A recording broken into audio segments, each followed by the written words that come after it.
En enlaçant doucement Sylvie, les sentiments d'homme que j'avais longtemps oubliés ont refait surface. Était-ce vraiment raisonnable pour la première et la dernière fois? Ce soir, je veux être entièrement à toi. Face au murmure de Sylvie, je n'ai plus pu me retenir. Je l'ai doucement guidée vers la chambre principale. Dans l'obscurité de la pièce, seule la lueur de la lune filtrait faiblement. De ses mains tremblantes, Sylvie a commencé à tripoter les boutons de ma chemise. « Alain, ça fait si longtemps. Vas-y doucement, s'il te plaît. » D'accord, nous avons tout le temps. Malgré notre gêne mutuelle, nous nous sommes lentement rapprochés. Au moment où la petite main de Sylvie a touché ma peau, des émotions longtemps oubliées ont déferlé en moi, je ne savais pas que cela pouvait être si bon. On ne devrait pas continuer comme ça. Alain, à cause de toi, je vais vraiment devenir folle. Cette nuit-là, les deux voisins ont fait un choix qui a dépassé 30 ans de simple voisinage. Avant de commencer l'histoire, un abonnement et un j'aime sont toujours appréciés, c'est gratuit. Alors commençons le récit d'aujourd'hui. J'ai aujourd'hui 65 ans, je m'appelle Alain Dubois et je suis agriculteur dans ce petit village de Bourgogne depuis 30 ans. Dans ma jeunesse, je travaillais à l'usine, mais à 35 ans, je suis revenue au pays pour devenir paysan. Depuis lors, je n'ai jamais quitté ce village. Mon épouse Monique a 63 ans, 2 de moins que moi. Originaire de Paris, elle est venue s'installer ici après notre mariage et vit avec moi depuis. Au début, habituée à la vie citadine, elle a eu beaucoup de mal à s'adapter à la campagne. Les coupures d'électricité fréquentes, l'eau courante qui n'arrivait pas toujours et le bus qui ne passait que quelques fois par jour, elle a souvent pleuré, se sentant prisonnière de cette vie rurale. Mais aujourd'hui, elle est devenue bien plus douée que moi pour les travaux de la ferme. Non seulement elle s'occupe des champs de blé et des betteraves, mais elle est aussi devenue une experte pour préparer de délicieux plats avec les légumes de notre potager. Me réveiller naturellement à 5 h du matin est une habitude que j'ai prise depuis 30 ans. Je me lève à cette heure-là avec plus de précision qu'un réveil. Ma routine matinale consiste d'abord à aller à l'étable pour nourrir nos 2 vaches, puis à faire un tour au poulailler pour ramasser les œufs. Ensuite, je rentre à la maison pour prendre un solide petit déjeuner préparé par ma femme, levée aux aurores, une soupe chaude, du pain frais et de la confiture maison. C'était le quotidien immuable de notre couple depuis 30 ans. Dans la maison voisine vivait une dame nommée Sylvie Leroy. Elle avait emménagé à peu près en même temps que nous et nous étions voisins depuis 3 décennies. Sylvie a 60 ans, 5 de moins que moi. C'est une femme petite et peu bavarde. Mais au fil de ces 30 années, j'ai appris qu'elle avait un cœur chaleureux et généreux. Son mari, Gérard Leroy, avait mon âge. C'était un homme qui aimait le vin et la conversation. Une fois la saison des récoltes terminée, il arrivait que nos 2 couples se réunissent le soir autour d'un verre de vin rouge local pour discuter de l'année agricole. Cette année, il a trop plu. Les betteraves ne sont pas fameuses, mais le blé est meilleur que l'an dernier, non ? Nos conversations commençaient souvent ainsi, puis déviaient sur les difficultés d'élever les enfants, les souvenirs de l'entraide pendant la moisson. Parfois, nous restions assis jusqu'à tard dans la nuit, évoquant nos souvenirs de jeunesse et les histoires de nos villages natals. Mais il y a 2 ans, par une froide aube d'hiver, j'ai été réveillée en sursaut par des coups urgents à notre porte. J'ai regardé l'horloge, il était un peu plus de 4 h du matin. En ouvrant, j'ai vu Sylvie, en chemise de nuit, les cheveux en désordre, le visage blême. Ses mains tremblaient si fort qu'elle n'arrivait pas à parler correctement. « Alain, c'est Gérard. Je l'appelle, mais il ne se réveille pas. Sa voix résonne encore à mes oreilles. » J'ai vite enfilé des vêtements et je me suis précipitée chez eux. Mais Gérard était déjà froid, il était parti paisiblement dans son sommeil, victime d'une crise cardiaque. Depuis ce jour, Sylvie vit seule et ma femme et moi avons tout naturellement commencé à prendre soin d'elle. Pendant la semaine des funérailles, Sylvie n'a presque pas dit un mot. La douleur de voir le choc qu'elle avait subi en perdant subitement l'homme avec qui elle avait vécu pendant 30 ans était insupportable. À partir de ce moment, la silhouette solitaire de Sylvie a commencé à me hanter. Après que Sylvie se soit retrouvée seule, il est devenu normal pour moi de l'aider dans ses travaux des champs. Je ne pouvais pas rester les bras croisés à la voir s'occuper seule des tâches difficiles comme les semailles ou la récolte. Surtout au printemps pour les plantations ou à l'automne pour la moisson, c'était des travaux impossibles à gérer seule. Sylvie, je vais venir vous aider. Merci Alain. J'étais vraiment désemparée toute seule. C'est ainsi que, naturellement, je finissais mon propre travail le matin pour aller l'aider dans ses champs l'après-midi. Au début, ce n'était qu'un geste de bon voisinage, mais avec le temps, je passais de plus en plus de temps à discuter avec elle. Pendant les pauses, assis sur le perron, nous partagions un verre d'eau et parlions de tout et de rien. Quand Gérard était là, il s'occupait de tout ça, Maintenant, je me sens si maladroite pour tout, disait-elle en soupirant, et cela me serrait le cœur. Pendant ce temps, ma femme Monique a commencé à s'investir de plus en plus dans les activités du comité des fêtes du village. Après 30 ans passés à se consacrer uniquement à la maison et à la ferme, elle s'était soudainement découvert un intérêt pour les activités extérieures. Au début, je pensais que ce n'était rien, mais elle passait de plus en plus de temps hors de la maison. Ce soir, je rentre tard, on prépare la brocante de charité avec le comité. Demain, je serai absente toute la journée, je vais à une formation pour les femmes agricultrices à la préfecture. De cette manière, Monique s'absentait 3 ou 4 jours par semaine. Cela n'était jamais arrivé en 30 ans de mariage. Au début, j'étais content qu'elle ait une nouvelle activité. Mais avec le temps, passant de plus en plus de temps seule à la maison, j'ai commencé à ressentir une étrange solitude. Le soir, regarder la télévision n'avait plus la même saveur. L'époque où Monique était assise à côté de moi, commentant les séries et bavardant, commençait à me manquer. Puis un jour, Monique a fait une grande annonce. « Chérie, on a décidé de partir en Corse pour 4 jours et 3 nuits avec les amis du comité. » En 30 ans de mariage, c'était la première fois que nous allions être séparés aussi longtemps. À l'exception de notre lune de miel, nous n'avions jamais passé une seule nuit l'un sans l'autre. 4 jours? C'est long, non? Oui, mais les amis insistent et je ne peux pas être la seule à ne pas y aller. Monique semblait déjà décidée. En vérité, je pensais que c'était une bonne chose qu'elle fasse un tel voyage après avoir passé sa vie à la maison. Mais à l'idée de devoir garder la maison seule, je me sentais un peu désemparée. Notre routine de 30 ans allait être bouleversée, et cela me rendait anxieux.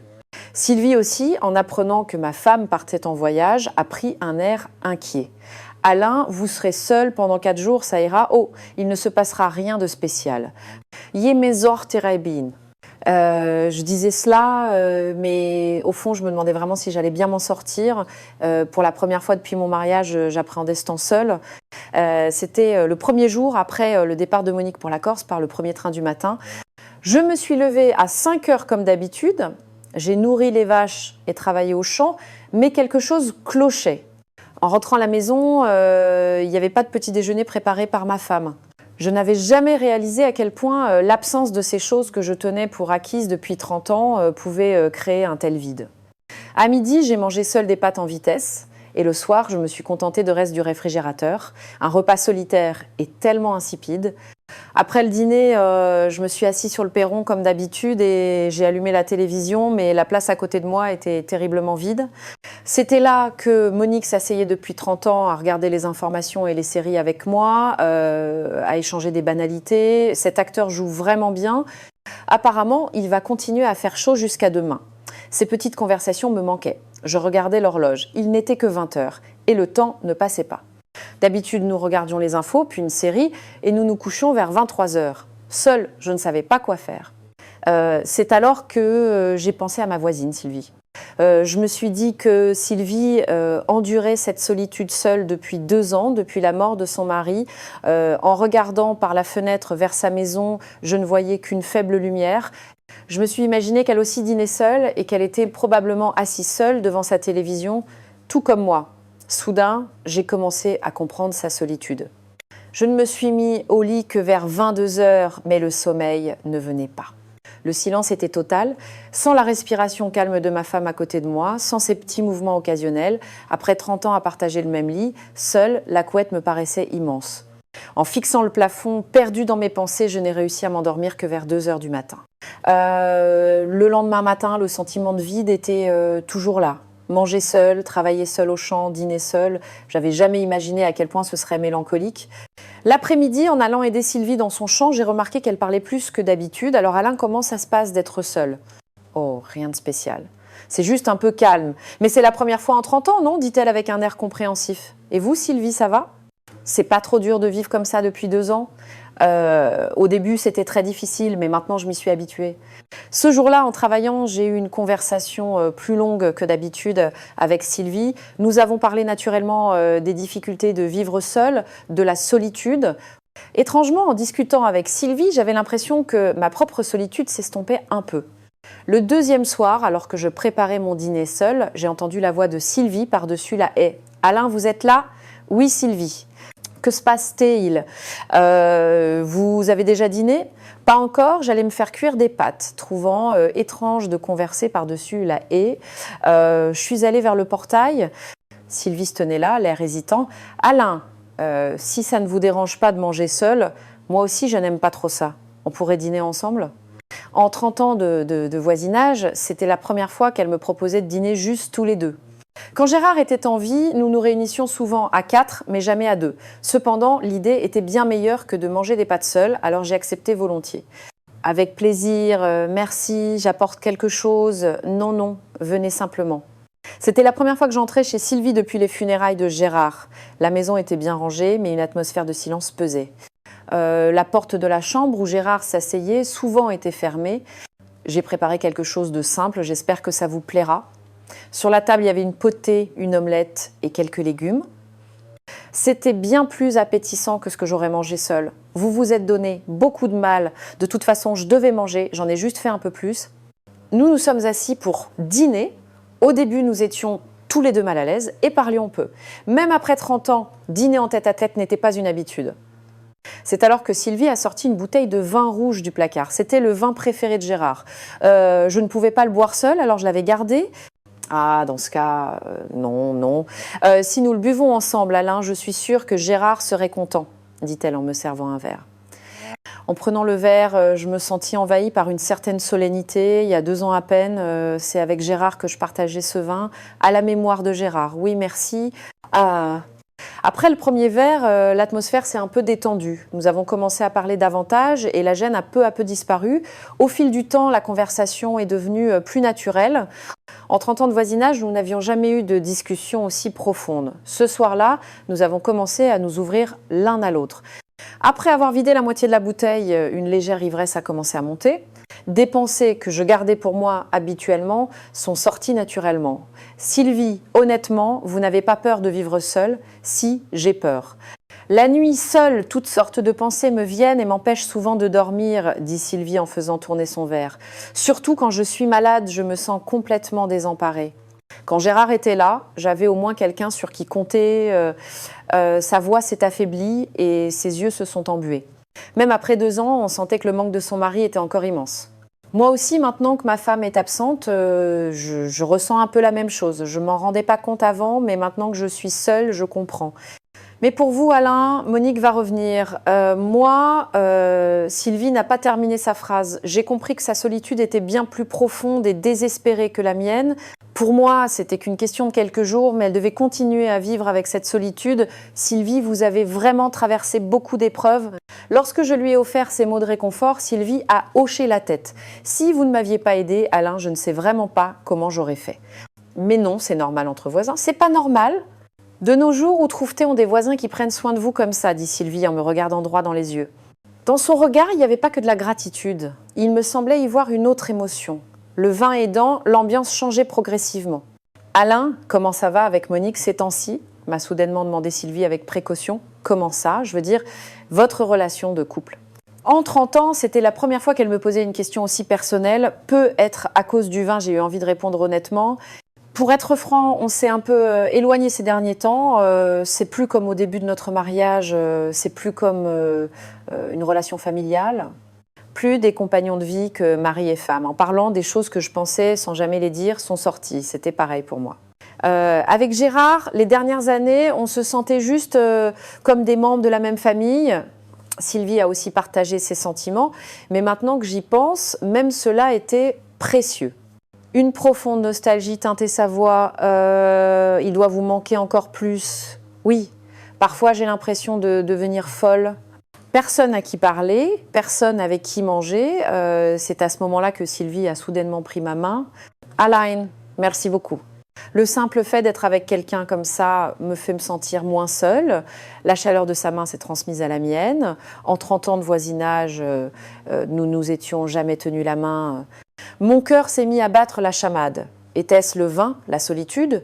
Je ne sais pas, mais une étrange émotion montait en moi. Sylvie, tenant toujours ma main, avait les yeux fermés. Nous savions tous les deux que ce sentiment était dangereux, mais à cet instant, nous ne pouvions pas l'arrêter. Après 30 ans de simple voisinage, un autre sentiment commençait à naître.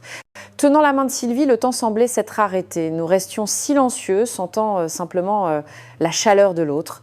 L'ivresse du vin et une longue solitude nous entraînaient dans une atmosphère étrange. Sylvie, sans lâcher ma main, a dit doucement « Alain, on ne devrait pas faire ça, n'est-ce pas ?» Non, vous avez raison. Mais aucun de nous deux n'a lâché prise. Au contraire, Sylvie s'est rapprochée. Mais ce soir, je me sens si seule. Sa voix tremblait. C'était l'instant où sa solitude de 2 ans rencontrait la mienne, que je découvrais pour la première fois. Emportée par l'ambiance, j'ai posé ma main sur son épaule sans même m'en rendre compte. Sylvie ne m'a pas repoussée. Au contraire, elle s'est appuyée contre moi. C'était la chaleur d'une femme que je n'avais pas sentie depuis longtemps. Pendant 30 ans, je n'avais partagé ces sentiments qu'avec ma femme. Je n'aurais jamais cru que la chaleur d'une autre femme pouvait être si réconfortante. Sylvie, aussi les yeux fermés, ressentait pour la première fois depuis la perte de son mari la chaleur d'un homme. Sylvie, nos visages se sont rapprochés. À cet instant, les 30 ans d'affection de voisinage et la solitude du présent se sont rencontrés pour devenir incontrôlables. Quand Sylvie s'est blottie complètement contre moi, je n'ai plus pu me retenir. En l'enlaçant doucement, je me suis abandonnée à des sentiments que je n'avais pas éprouvés depuis une éternité. Sylvie ne résistait pas. Elle semblait retrouver dans mes bras la chaleur masculine qui lui avait tant manqué. Je suis une mauvaise personne, n'est-ce pas? A-t-elle murmuré, le visage enfoui dans ma poitrine? Non, c'est pas votre faute, Sylvie. Moi aussi, je ressentais une culpabilité immense, mais je ne pouvais pas arrêter cette émotion. En enlaçant doucement Sylvie, les sentiments d'homme que j'avais longtemps oubliés ont refait surface. Était-ce vraiment raisonnable pour la première et la dernière fois? Ce soir, je vais être entièrement à toi. Face au murmure de Sylvie, je n'ai plus pu me retenir. Je l'ai doucement guidée vers la chambre principale. Dans l'obscurité de la pièce, seule la lueur de la lune filtrait faiblement. De ses mains tremblantes, Sylvie a commencé à tripoter les boutons de ma chemise. « Alain, ça fait si longtemps. Vas-y doucement, s'il te plaît. D'accord, nous avons tout le temps. Malgré notre gêne mutuelle, nous nous sommes lentement rapprochés. Au moment où la petite main de Sylvie a touché ma peau, des émotions longtemps oubliées ont déferlé en moi. Je ne savais pas que cela pouvait être si bon. On ne devrait pas continuer comme ça. Sylvie, à cause de toi, je vais vraiment devenir fou. Cette nuit-là, les 2 voisins ont fait un choix qui a dépassé 30 ans de simple voisinage. Une longue solitude, les regrets du crépuscule de la vie et une affection ancienne l'un pour l'autre se sont rencontrés pour créer une nuit spéciale. En étant avec Sylvie, j'ai senti que j'étais encore un homme. Pour Sylvie, ce fut l'occasion de confirmer que ses sentiments de femme étaient toujours vivants. Jusqu'à l'aube, nous nous sommes consolés de notre solitude. Le lendemain matin, en ouvrant les yeux, ma première pensée fut la culpabilité. J'aurais voulu que la nuit précédente ne soit qu'un rêve. Le sentiment d'avoir trahi ma femme de 30 ans et le remords d'avoir entraîné Sylvie dans cette situation m'ont submergée. Sylvie devait ressentir la même chose. Je me suis levée plus tard que d'habitude pour commencer le travail, mais aucune fumée ne s'échappait de la cheminée de sa maison. Je me suis dit qu'elle devait être aussi bouleversée que moi par ce qui s'était passé. Toute la matinée, en travaillant au champ, mon esprit n'était pas tranquille, la culpabilité me rongeait, mais en même temps, je ne pouvais pas nier complètement les émotions de la nuit dernière. Ce n'est que vers midi que j'ai vu Sylvie sortir dans son jardin pour étendre le linge. D'habitude, je lui aurais lancé un « Vous avez déjeuné ?» Mais ce jour-là, nous n'avons même pas réussi à nous regarder. La journée s'est écoulée dans une atmosphère pesante. L'après-midi, je devais l'aider dans son champ, mais je ne savais pas comment m'y prendre. Mais le travail n'attend pas, alors j'y suis finalement allée. Sylvie, il faut s'occuper des betteraves aujourd'hui, non? Ah oui. C'est vrai, la conversation était bien plus gênée que d'habitude. Mais en travaillant, les choses sont redevenues un peu plus naturelles. Après 30 ans, il était impossible d'être complètement distant. Après le travail, pendant une pause, Sylvie a abordé le sujet avec précaution. Alain, à propos d'hier soir, oui, j'y ai pensé aussi, je suis désolée. Je crois que j'ai fait une erreur, dit-elle en baissant la tête. Non, c'est moi qui suis le plus désolée de vous avoir fait penser des choses étranges. Nous regressions tous les deux, mais en même temps, nous ne pouvions pas effacer complètement les émotions de cette nuit. Alors que je m'apprêtais à rentrer chez moi le soir, Sylvie m'a de nouveau interpellée. « Alain, c'est la dernière nuit avant le retour de Monique, n'est-ce pas? » « Oui. Elle devrait arriver demain après-midi. Alors, voulez-vous dîner avec moi une dernière fois? Sans alcool, cette fois. » Sa proposition m'a fait hésiter. D'un côté, je savais qu'il fallait être prudent après ce qui s'était passé, mais de l'autre, j'avais pas envie de passer cette dernière nuit seule. D'accord, juste un instant. Finalement, j'ai accepté de dîner chez elle. Cette fois, nous pensions vraiment avoir un repas simple, sans alcool, mais l'ambiance était différente de la veille. Même sans vin, une tension subtile flottait entre nous. Alain, hier soir, c'était vraiment une erreur. Oui, je le pense aussi, mais Sylvie s'est interrompue. Mais quoi, honnêtement, je ne le regrette pas. Son aveu a fait vaciller mon cœur. C'était la même chose pour moi. Je me sentais coupable, mais je ne regrettais pas la nuit dernière. Moi non plus. À cet instant, nos cœurs se sont de nouveau rapprochés. Cette fois, c'était pas à cause du vin, mais comme si nous confirmions nos véritables sentiments. Hier, c'était la solitude. Aujourd'hui, je crois que c'est sincère et je dis franchement, et Sylvie a hoché la tête. Moi aussi. Je n'avais rien ressenti de tel depuis 2 ans. Cette nuit-là aussi, nous avons fini par passer du temps ensemble. Avec des émotions plus profondes que la veille, nous nous sommes réconfortés et apaisés. C'était le jour du retour de Monique de Corse. Elle arrivait par le train de 15h, alors je suis allée l'attendre à la gare. En descendant du train, Monique avait l'air radieuse. « Chérie, c'était formidable, la mer était si belle et la nourriture délicieuse !» Dans la voiture, sur le chemin du retour, Monique n'arrêtait pas de raconter son voyage de 4 jours. Elle décrivait en détail les endroits qu'elle avait visités avec ses amis, les plats qu'elle avait goûtés, les photos qu'elle avait prises. En écoutant ces récits joyeux, mon esprit était confus. J'étais heureux de la voir si épanouie, mais en même temps, la culpabilité des 3 derniers jours m'envahissait. Et toi, chérie, comment ça s'est passé tout seul? Tu ne t'es pas trop ennuyée? Non, rien de spécial. J'ai juste travaillé au champ. C'était un mensonge, mais je ne pouvais rien dire d'autre. En arrivant à la maison, en voyant Monique déballer les souvenirs qu'elle avait rapportés, ma culpabilité s'est encore accrue. Ça, c'est pour toi, une spécialité de Corse. En 30 ans de mariage, je ne m'étais jamais sentie aussi lourd. Pendant la préparation du dîner, Monique a continué à parler de son voyage et je l'écoutais en hochant la tête de temps en temps. Mais dans ma tête, je ne pouvais m'empêcher de penser à Sylvie. Comment se sentait-elle en ce moment? Comment était-ce de se retrouver de nouveau seule? Après le dîner, en regardant la télévision avec Monique, notre routine retrouvée après 3 jours me semblait étrange. Même avec Monique assise à côté de moi, les moments passés avec Sylvie me revenaient sans cesse à l'esprit. Le lendemain, nous avons repris notre vie d'avant. Je me levais à l'aube, travaillais au champ et l'après-midi, j'allais aider Sylvie. Mais ma relation avec elle avait subtilement changé. En apparence, nous étions redevenus de simples voisins, mais un secret particulier s'était installé entre nous. « Sylvie, comment vont les choux que vous avez plantés hier ? Ils poussent bien, je crois. » Nous échangeons des banalités, mais chaque fois que nos regards se croisaient, le souvenir de ces 3 jours nous traversait. Parfois, si nos mains se frôlaient par accident en travaillant, nous sursautions tous les deux. Ma femme, Monique, semblait aussi sentir que j'avais changé. « Chérie, tu es bizarre ces derniers temps. Il y a quelque chose qui ne va pas, qu'est-ce que tu veux qu'il y ait ? Je suis juste fatiguée, c'est la saison des récoltes. D'accord, alors prends soin de toi. » Monique ne se doutait de rien, mais je me sentais mal à l'aise chaque fois que je lui parlais. En 30 ans, je ne l'avais jamais trompée et je n'aurais jamais imaginé que ce sentiment serait si pénible. Sylvie devait ressentir la même chose. Elle était devenue plus silencieuse que d'habitude et avait souvent le regard dans le vide, mais aucun de nous ne pouvait dire qu'il regrettait. Nous étions coupables, mais nous ne pouvions pas nier que ces moments avaient été précieux.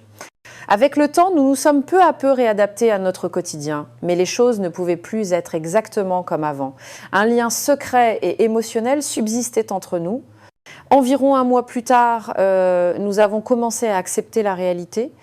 Nous devions décider comment gérer le souvenir de ces 3 jours. Un jour, en faisant une pause après l'avoir aidée, j'ai abordé le sujet avec prudence. « Sylvie, qu'est-ce qu'on devrait faire ? De quoi parlez-vous ? De ce qui s'est passé ? On ne peut pas continuer à être aussi mal à l'aise. » Sylvie semblait avoir la même préoccupation. J'y ai pensé aussi. Je crois que ces jours-là étaient un moment spécial où nous nous sommes consolés mutuellement de notre solitude. Oui, je le pense aussi. Je ne pense pas que cela se reproduira, mais je ne regrette pas ce moment. J'étais d'accord avec les paroles de Sylvie. Nous avons tous les deux décidé de garder ce moment comme un souvenir précieux, mais de ne plus jamais franchir la ligne. J'ai commencé à faire des efforts pour améliorer ma relation avec ma femme. C'est à ce moment-là que, pour la première fois en 30 ans de mariage, je lui ai acheté des fleurs. Oh, qu'est-ce que c'est? C'est une occasion spéciale, non, juste pour te remercier. Me remercier de quoi? Tu es étrange.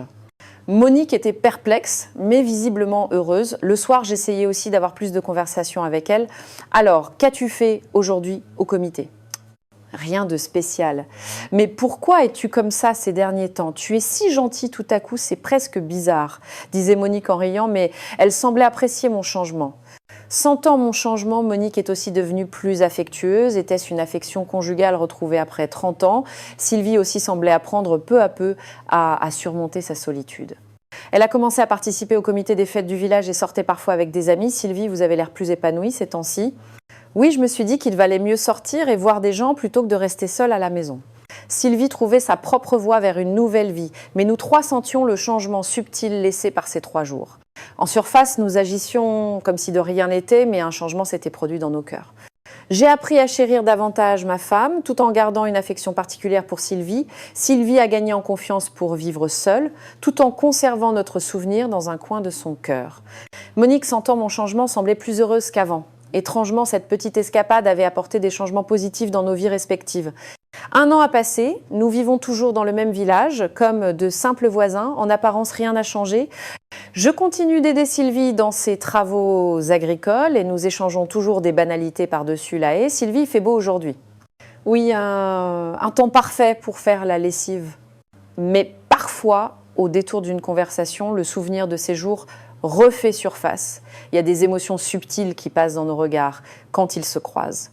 Je me suis rapprochée de ma femme. Depuis cet événement, j'ai appris à chérir Monique davantage. Et pour la première fois en 30 ans, j'ai commencé à lui exprimer ma gratitude. Monique, merci pour toutes ces années de travail. Mais qu'est-ce qui te prend tout à coup? Tu n'es pas malade, j'espère. Au début, Monique était déconcertée, mais maintenant, elle apprécie ce changement en moi. L'affection de notre couple, retrouvée après 30 ans, s'est approfondie. Nous parlons plus qu'avant et chérissons le temps passé ensemble. Sylvie a commencé à fréquenter quelqu'un de nouveau. J'ai entendu dire que depuis 1 mois, elle voyait de temps en temps un veuf qu'elle a rencontré dans le bourg voisin. C'est un homme de 65 ans qui vit seul depuis 3 ans après avoir perdu sa femme. Alors Sylvie, il paraît que vous voyez quelqu'un. Oh, on prend juste un café de temps en temps. Elle avait l'air timide en disant cela et c'était agréable à voir. Je pense que c'est une bonne chose pour elle de rencontrer quelqu'un de nouveau, mais je sens qu'elle garde notre souvenir précieusement.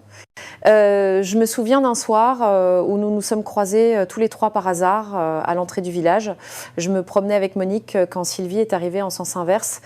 « Oh, Sylvie, vous vous promenez ?» « Oui, pour digérer après le dîner. » Nous sommes restés là, tous les 3, à discuter naturellement. Nous avons parlé du temps, de l'agriculture, des nouvelles du village, des sujets ordinaires. Mais à cet instant, je suis sûre que des émotions complexes ont traversé l'esprit de chacun. En nous quittant, Sylvie m'a regardé un bref instant et dans son regard se mêlait la gratitude et une douce nostalgie. Sur le chemin du retour, Monique a dit « Sylvie a l'air beaucoup plus épanouie ces derniers temps. C'est peut être parce qu'elle voit quelqu'un de nouveau, c'est possible. » C'est une bonne chose. Ça doit être si dur de vivre seul. En entendant les mots de Monique, j'ai ressenti un sentiment complexe. L'événement de ces 3 jours était clairement une erreur, mais étrangement, il a apporté un changement dans ma vie. J'ai appris à chérir davantage ma femme et Sylvie semble avoir trouvé un nouveau courage. Mais cela ne veut pas dire que je pense que c'était une bonne chose. C'était le fruit de 30 ans d'amitié, de voisinage et d'une erreur d'un instant, et je pense que cela ne devrait plus jamais se produire. Parfois, quand je croise Sylvie, le souvenir de cette époque me revient, accompagné d'un sentiment de honte. Je n'aurais jamais pensé vivre une telle chose à 65 ans. J'ai appris qu'il était possible de ressentir de telles émotions même en vieillissant, mais j'ai aussi compris à quel point cela pouvait être dangereux. Encore aujourd'hui, quand je repense à ces 3 jours, une partie de mon cœur se réchauffe, mais en même temps, je ressens des remords. Si vous me demandez si je regrette, honnêtement, je ne sais pas trop. La seule chose dont je suis sûre, c'est que cela ne doit plus jamais arriver. L'histoire d'aujourd'hui s'arrête ici. Si vous avez écouté jusqu'au bout, n'hésitez pas à laisser un petit commentaire disant bien écouté. Merci.